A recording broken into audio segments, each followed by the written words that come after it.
Years ago, I was my son's flag football coach, and we were not a very good team. I remember at one point saying to my son that most of the players on our team look like the kid on Up, that Pixar movie, and not an athletic bone in their bodies. We had fun though, and that's what mattered. And I remember at the end of one game, my son had played well, had a good time, but he was young and new at the sport. And so as we're about to get in the car and drive home, I asked him, I said, son, do you want any feedback? Do you want any more coaching? Like, you want me to tell you ways that you can improve your game? And maybe a little hesitantly, he looked over and he just said, nope. And so I said, okay, in that case, good game. And we left it at that.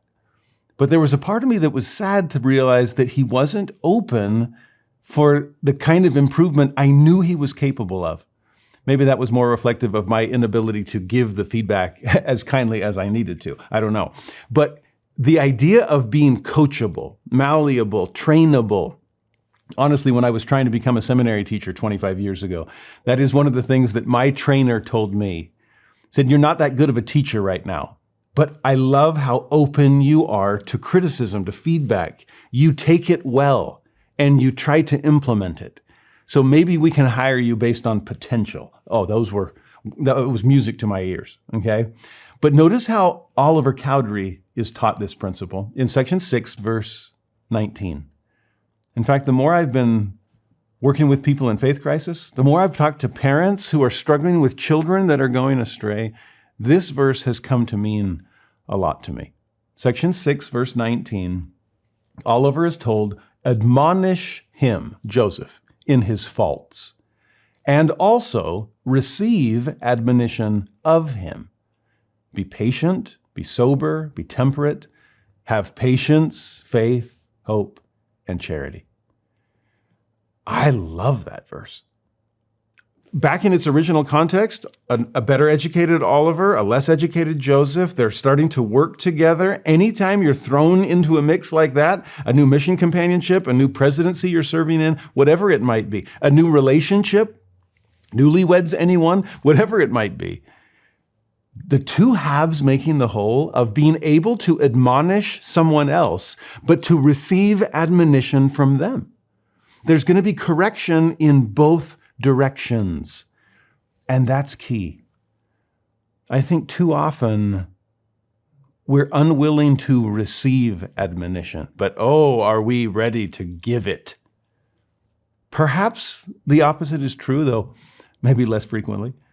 But to me, what's interesting in situations, for example, when you have a child who's struggling in their faith, you see people making decisions that you do not agree with. And so what do? Yeah, you admonish them in their faults. Well, that can only continue for so long before, they either change, good news, or they start putting their dukes up or just ignoring the entire issue, and maybe ignoring you. Every time I go to my dad or talk to my mom, all they do is admonish, and that's probably not the word they're going to use. Are we okay with the other half?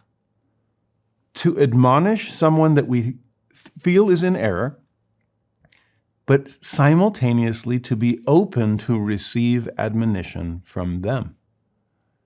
Maybe we need to even frame the conversation in those terms before it begins. Maybe before we have a heart-to-heart or an opportunity to give some feedback, we read section 6, verse 19 and say, you know what?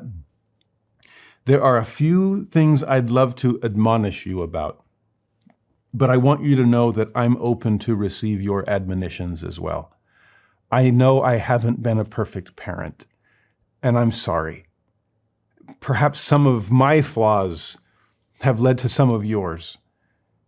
We're all in the same sinking ship. I'm trying to plug my holes, but some of them are in my blind spots, and I don't even know what things I need to improve. I'll bet you do. And perhaps if I can prove to you how willing I am to receive your admonition, you might be a little more open to receive a few of mine. Can we try? As soon as it gets too hot, too escalated, let me know and I'll backpedal. I actually had a conversation with one father that was really distraught over the spiritual decisions of one of his sons. And I said to him, you know what? If you're more open to his question marks, he might be more open to your exclamation points. You're a man of great faith. You feel so passionately about what you're teaching your son, as you should. But I worry about the exchange rate, and it's only going in his direction, and he's not able to really ask his questions in a way that he feels that they'll be responded to. I'm amazed at what the Lord is telling Oliver, and through Oliver to Joseph. I mean, that's pretty wild that this revelation is coming through Joseph Smith as he's saying to Oliver, yeah, make sure that you admonish Joseph. Oh, wait, me? Okay. In his faults? Yikes. Yeah, I've got some. God knows about them. He chewed me out directly back in section 3. And here in section 6, he's asking you to help him. Wow, I'm getting ganged up from above and from alongside. But Joseph's ready for it. He can take that kind of admonition. He knows he must. But what attributes will be required? Look at the list again. Be patient with each other, patient with the process. But again, that's part of the humility of being coachable. So be patient. Be sober. That's an interesting one. Take this seriously. Don't just vent on someone uncontrollably. Drunkenly, we might use, if we're using the sobriety metaphor, but to be sober, to be calm and judicious in how am I going to admonish this person that I think is in the wrong in a way that they might actually be open to receive it. And equally seriously, no, I am serious. I'm sober. Please tell me what I'm doing wrong. And then the other one, be temperate. I love that. Because temperance is Goldilocks zone. It's proving contraries. It's finding the right balance. It's moderation. Moderation in how much I admonish. Okay, to be temperate in all things. And then, of course, faith, hope, and charity, the great cardinal Christian virtues, with a repetition of patience to precede them. That's the one that's repeated twice. Yeah, I guess it's going to take a lot of that.